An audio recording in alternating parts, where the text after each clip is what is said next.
Government says it has made some significant progress for securing $900 million from the World Bank to support projects outlined in the 2023 budget. This will be in addition to the $3 billion that Ghana will get under the IMF program. The country is expected to receive further financial support from other donors once Ghana gets approval for the IMF program. We expect the board approval to happen tomorrow. And joining us on Zoom is former Finance Minister Tekpe, who has experience in these kinds of engagements. Good afternoon to you. Thanks for joining us, Mr. Tekpe.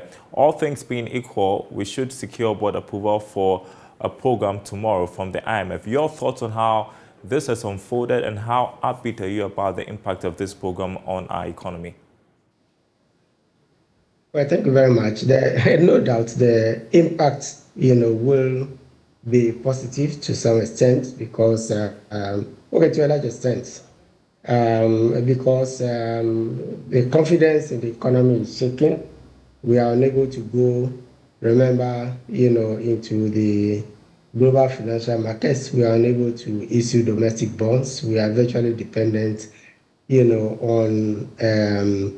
on T-bills for running our deficits. And we see the situation, our reserves, are low. And so I beg to differ a bit, that the whole situation we are in now, is based on speculation. And I think we have deep-seated, problems and issues. We have been defaulting, which is why we are, we are having the domestic debt exchange, and we have, the externals, giving assurance. We can come to that. I'm not sure whether we even have a structure for the externals yet.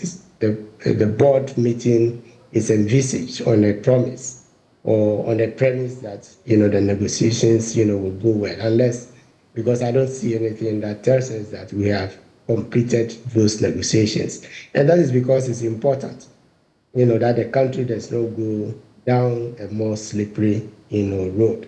So that would be what I would say by way of introduction. But there is more work, ahead of us. The second thing I'd like to ask, yes. No, when you say that there's more work ahead of us, I just want you to highlight a bit more what you're talking about. And are you saying that it's not a done deal yet, that there could be some more things that we need to negotiate when we get to that board meeting? Well, no, definitely the board will take a decision based on what is presented, mostly from the staff level agreement. The staff level agreement has some preconditions. We can say the main one, domestic, debt restructuring has come to a large extent, besides the pension and other issues. I think we can say that is substantively, done. I just made a qualification that we haven't seen a statement that says that we have completed the external debt exchange. That may come tomorrow. What I know is that there is a committee chaired by France and China who are inviting, other creditors to join, the meetings. So that may be a process, which is underway, has been underway or is about to begin, which means that the negotiations, the core negotiations, is yet to go on. But if you also look at, two other factors why I say that is we know the situation we are in. We know that we have a huge fiscal deficit, which needs to be reduced. We also know that we are defaulting, and we need to move quickly to be able to start honoring, our obligations under the new arrangements that will be put in place. And we need to diversify our resources for financing, the deficit. So there's no question. Our reserves are low. And so if much of the resources coming in, particularly for the fund, will go and shore up, the reserves, whilst, the World Bank resources that you mentioned traditionally go to strengthen the budget, then we are going to see some flows, moving in, and that's the purpose of the fund program, is to begin to, stabilize and bring confidence from market players, development partners, ratings agencies, and the rest to start monitoring. But going ahead, you would also know that this is not going to be like the COVID loan where we got 1 billion ahead. It's not going to be, SDR, where we got 1 billion upfront, we already know that the first tranche that is being discussed, is in the range of 600, 900, depending on who you are listening to. So even if it's 900, if it's a billion, that's 1/3.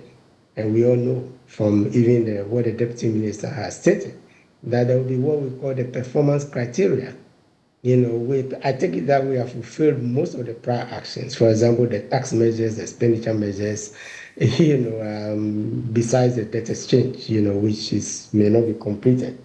So subsequent releases will be based, which I think the Deputy Minister already indicated will be in the region of 300 to 350 million spread over the 3 years. And so this is a conventional a conventional IMF agreement where further releases into the economy would depend on, now moving into the performance criteria and other, what you call the conditionalities. So it is not going to get 3 billion upfront. The 3 billion is going to be spread.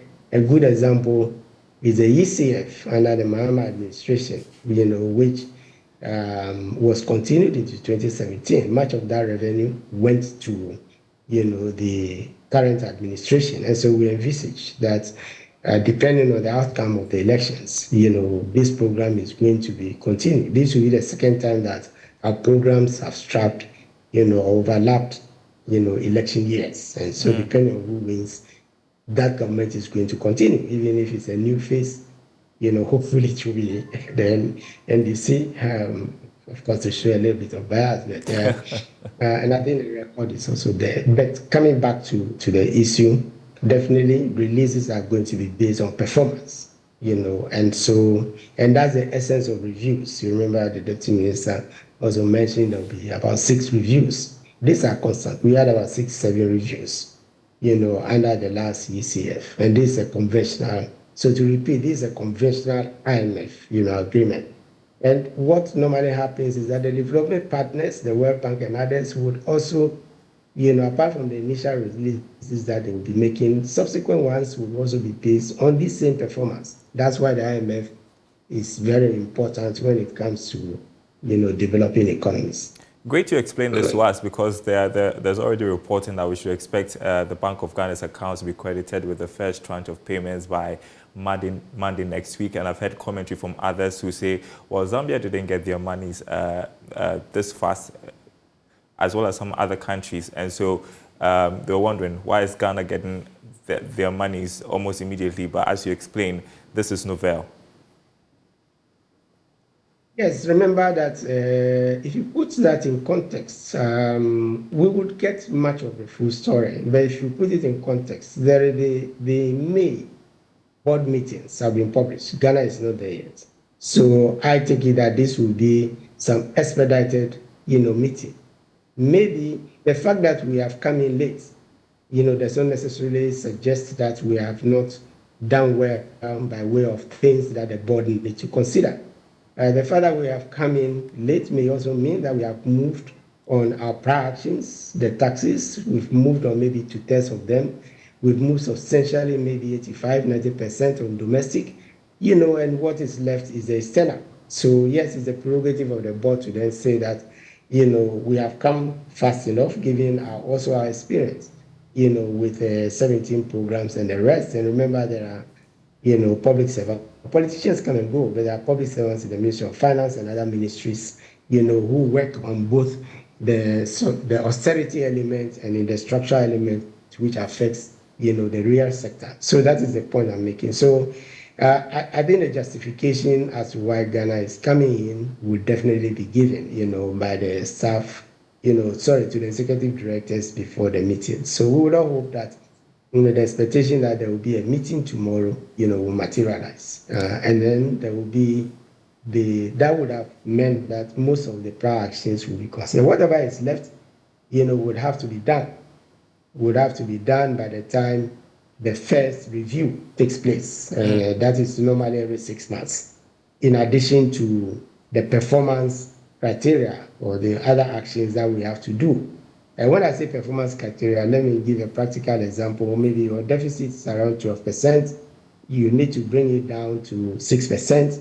So over the period of the program when you are supposed to bring it down, or midway through the program, you may be required to be reducing the deficit by 1 percentage point every, half month, or, reduce it by 2%, or whatever. So that will be an example. You may promise that you can bring SOEs and things on track so that their liabilities and things, do not weigh the economy. We've made other promises on the expenditure side or revenue side. They'll be monitoring how the revenues are flowing in, because a tax increase is a tax increase, but it is tied to revenue. Ultimately, what you want to reduce is the deficit, which is leading to the debt situation. So these are what I have to say with respect to whether we come in ahead of other countries or not. Most things by the IMF is based on performance. Right, and we await some more details about this program. There are some who have called on the government to make the details of the economic program public. I don't know if they're able to do that now, but what do you anticipate? I think that would come definitely from the two documents.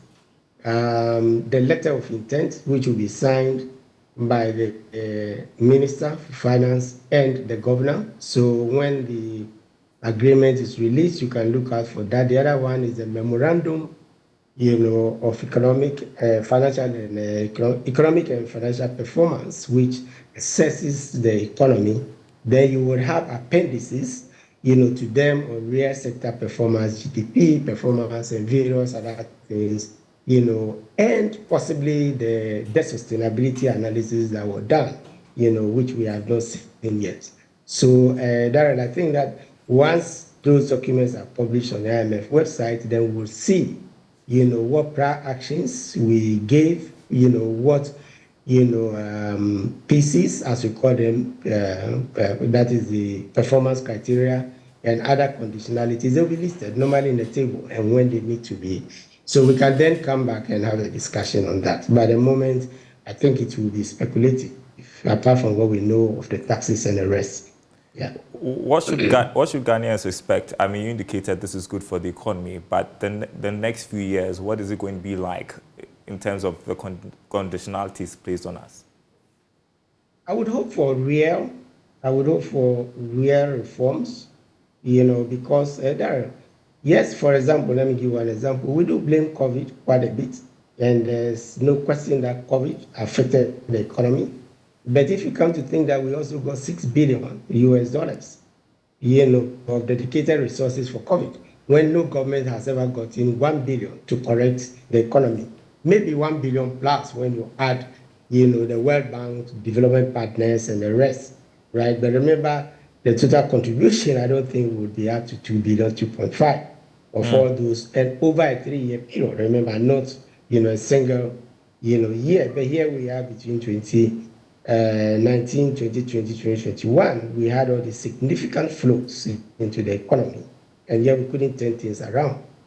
So I would hope that this is an opportunity for us to do real reforms. And already we would know, because the fund has started making adjustments, the bailout costs, the proper treatment, and all those things. Contingency liabilities are being brought out of the woodworks. We already know that we have a 77 billion, of arrears, out of which 23 billion or so was paid. That's the ministry's own, report.